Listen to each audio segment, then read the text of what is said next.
ఆంధ్రప్రదేశ్లో ఎన్నెన్నో మహోన్నత ఆలయాలు ఉన్నాయి. ఒక్కో ఆలయానికి ఒక్కో శక్తి ఉందని భక్తుల విశ్వాసం. అలాంటి ఆలయాల వరుసలో నెల్లూరు వెంగమాంబ ఆలయం మహోన్నతమైంది. లక్షల మంది భక్తులు ఇక్కడ వెల్లువెత్తుతారు. వెంగమాంబ అమ్మవారు లక్షల భక్తుల ఆరాధ్య దేవత. ఆమె కోరుకున్నది తీర్చే కల్పవల్లి ఆ తల్లి అని భక్తుల నమ్మకం.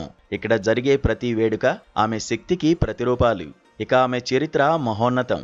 ఒక్క మాటలో చెప్పాలి అంటే నెల్లూరు వేంగమాంబ ఆలయానికి భక్తులు వెల్లువెత్తుతారు, పొర్లు దండాలు పెడతారు. 1, 2 కాదు, లక్షల భక్తుల ఆరాధ్య దేవత ఆమె. కోరుకున్నది తీర్చే కల్పవల్లి ఆ తల్లి. ఈ పూజలు, వ్రతాలు, మొక్కల దండాలు అన్నీ ఆమె శక్తికి ప్రతిరూపాలు. ఆమె చరిత్ర అద్భుతం. పతిభక్తికి ప్రతిరూపంగా వెలిసిన తల్లి వేంగమాంబ. శ్రీ రేణుకాదేవి అనుగ్రహంతో ఈమె జన్మించినట్లుగా చెబుతారు. దేవతగా అవతరించిన ఈ తల్లి కోరిన కోరికలు తీర్చే కల్పవల్లిగా, అంటరానితనం నిర్మూలించే ఆరాధ్య దేవతగా పూజలను అందుకుంటోంది. ఆంధ్రప్రదేశ్ రాష్ట్రం నెల్లూరు జిల్లాలో నర్రవాడ అనే గ్రామంలో శ్రీ వెంగమాంబ పేరంటాలు అమ్మవారి ఆలయం ఉంది.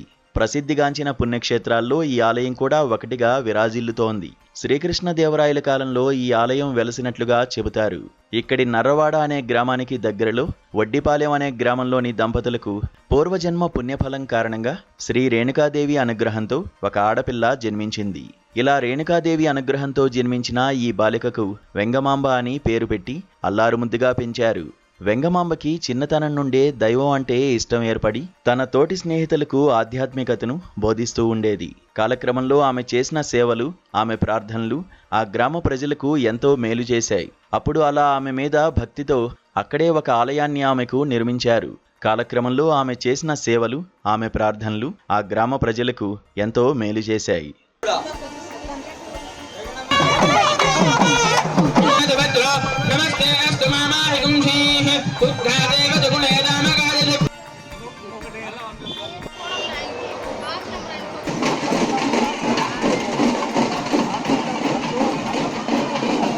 సంతానం లేనివారు ఈ అమ్మవారి ఉత్సవంలో అమ్మవారి ముందు వరపడితే సంతానం కలుగుతుందని భక్తుల విశ్వాసం. ఈ ఆలయానికి చాలా చరిత్ర ఉంది. శ్రీకృష్ణదేవరాయల కాలం నుంచే ఇక్కడి అమ్మవారికి పూజలు జరుగుతున్నట్లు ఆధారాలు ఉన్నాయి.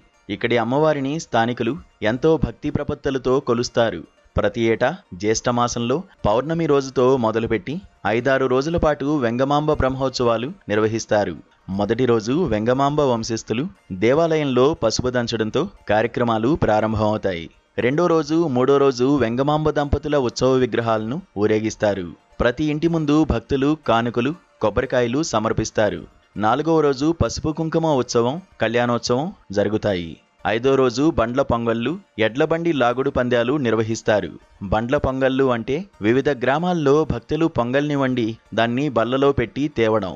ఇలా గ్రామీణ పౌరాణిక పద్ధతుల కలయిగ్గా బ్రహ్మోత్సవాలు ప్రతి ఏటా జరుగుతాయి.